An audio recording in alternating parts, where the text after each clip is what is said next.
A taxa de desemprego no Brasil subiu para 8,8% da população no trimestre móvel, que terminou em março, segundo o IBGE.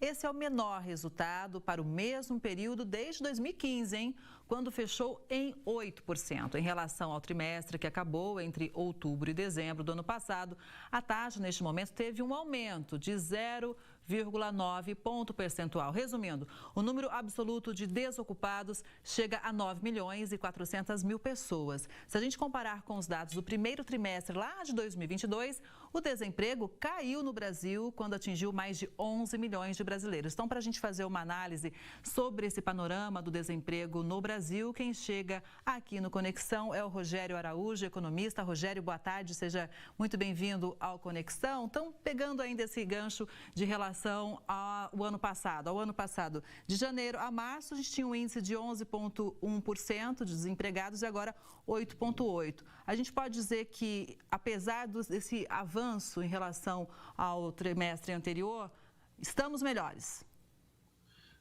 Boa tarde. Boa tarde aos telespectadores, aos assinantes, Heródoto, Kelly. Exato, nós estamos melhores em relação ao mesmo trimestre do ano passado. Só que se nós olharmos para o ano passado, é um ano eleitoral.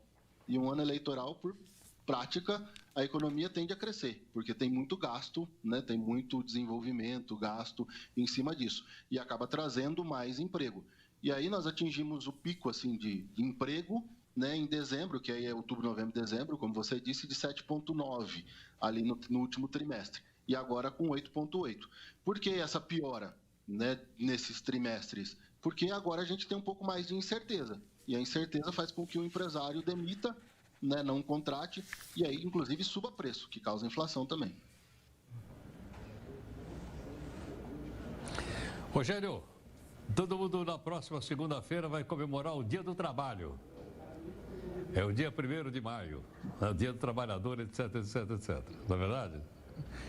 Pelo jeito, pelo que você falou agora, não há tanto motivo para comemoração. Mas te pergunto o seguinte, hoje nós temos 15 milhões de pessoas que são microempreendedores individuais, 15 milhões.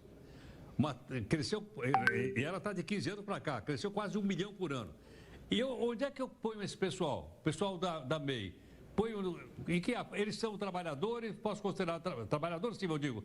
Eles são assalariados, onde é que a gente coloca eles nessa escala aí? Sim, eles entram como trabalhadores, porque, na verdade, quando ele contribui para a taxa da MEI, ele está contribuindo lá para a aposentadoria dele. Então, tem uma contribuição que consta como ele está trabalhando, ele está tendo renda. Então, toda vez que ele paga a taxa do MEI mensalmente, está ali todos os benefícios que ele tem como trabalhador. Então, ele está pagando por esse benefício. E se ele está pagando por esse benefício, ele é uma pessoa empregada. Inclusive pelo balanço aqui do IBGE, que foi divulgado hoje, trabalhadores por conta própria, que já incluem aí os trabalhadores que o Heródoto citou, um total de mais de 25 milhões de trabalhadores por conta própria. A gente pode dizer também que esse crescimento, né, que vem ano a ano, é um reflexo da pandemia também, onde muita gente perdeu o emprego, teve que trabalhar em casa, acabou se adaptando também? É um reflexo direto da pandemia, sim, e a flexibilização, né? Acabou sendo mais flexível.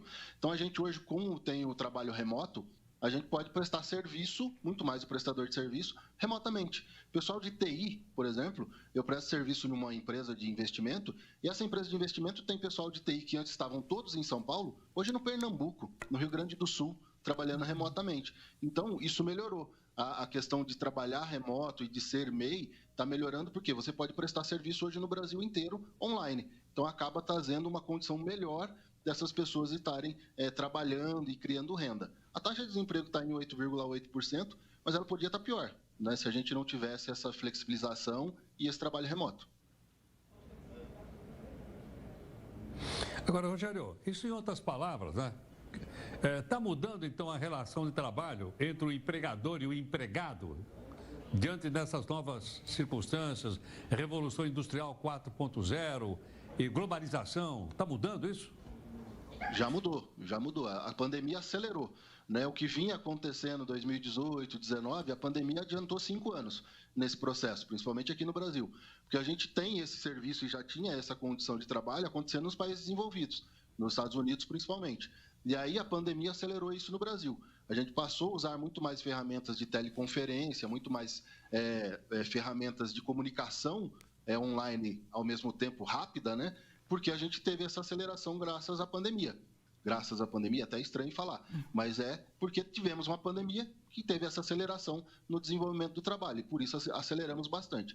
Eu acho que a questão da indústria 4.0 já começa indo para 5.0 daqui a pouco, porque nós já começamos a ter um avanço tecnológico muito grande na questão de serviço e as pessoas podendo bater ponto online, trabalhar online e ter todo esse desenvolvimento online. E a MEI tende a crescer cada vez mais. Eu acho que é um meio de trabalho que vai crescer muito, porque aí o profissional não fica sujeito a um empregador só e consegue desenvolver o seu trabalho para mais pessoas e ganhando até melhor.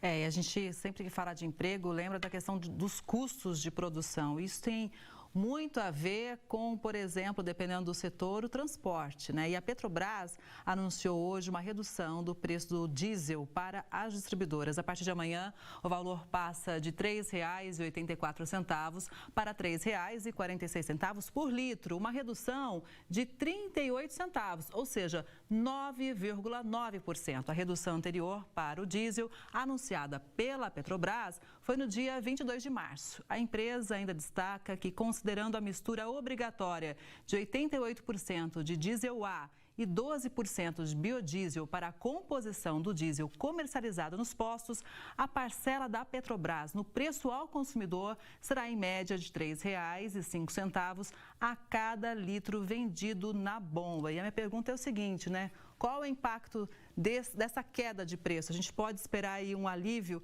em todos os preços? Porque a gente sabe, né? O setor de transporte acaba acarretando um efeito cascata, né? O que a gente vem percebendo já, Kelly e Heródoto, é que a gente teve o pico do preço do combustível em 5,61 ali, lá em 18/6. E de lá para cá só vem baixando. Né? Então, o que a gente vê? O preço do petróleo que baixou nesse período também, a gente teve a alta do petróleo ali, o medo da guerra, né? E as sanções contra a Rússia e tudo mais, e aí acabou causando uma pressão no petróleo internacional e o preço do combustível subiu no mundo todo, e de lá para cá vem caindo. E o que a gente vê de lá para cá? Uma estabilização da inflação também. A inflação vem estabilizando, vem reduzindo os seus níveis de inflação, e o que a gente espera é que isso vá continuar. A gente tem, o OPEP reduziu ultimamente a produção de petróleo. Sim, mas é o que ela faz todo começo de ano, né? Todo março, abril, ela faz isso porque o consumo de petróleo no hemisfério norte é menor. Então tem menos óleo de aquecimento, e aí acontece.